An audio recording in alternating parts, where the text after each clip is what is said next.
Fortunately,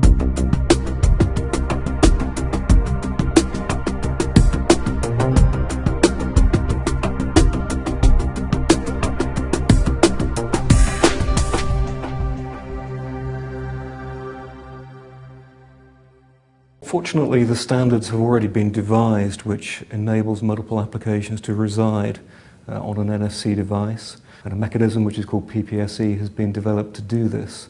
But really the key thing is that the user has got to be able to set up his preferences for what application to use in what circumstances before the time that he's ready to do a transaction.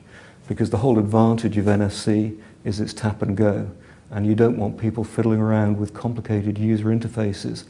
So that places the onus on developers to be able to come up with methods for setting preferences beforehand, which are highly intuitive, which the user is not going to get bored with or not understand, but be able to set up so that when he reaches a terminal that is NFC capable, it's able to pick the application that he wants amongst the other ones that might be on that phone.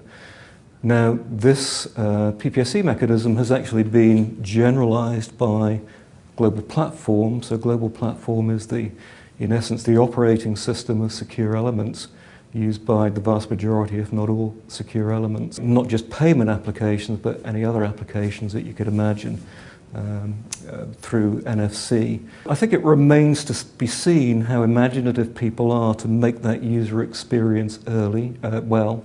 The tools are there.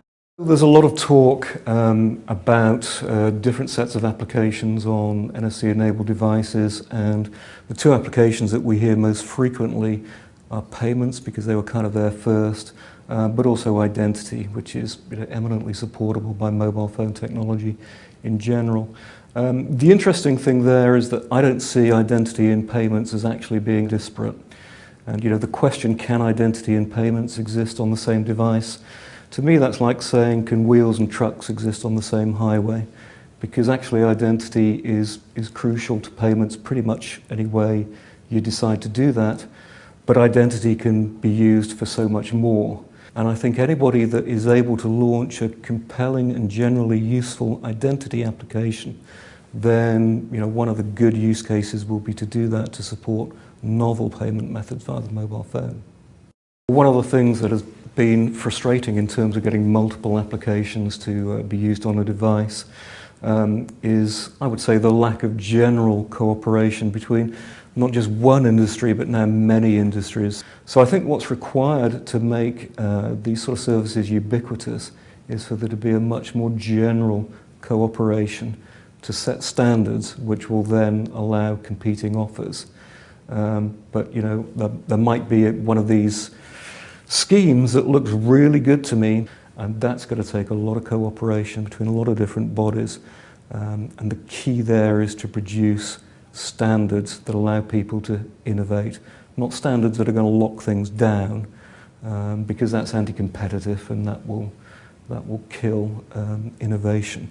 But standards that mean that the users don't have to make these difficult choices as to what they'll go with.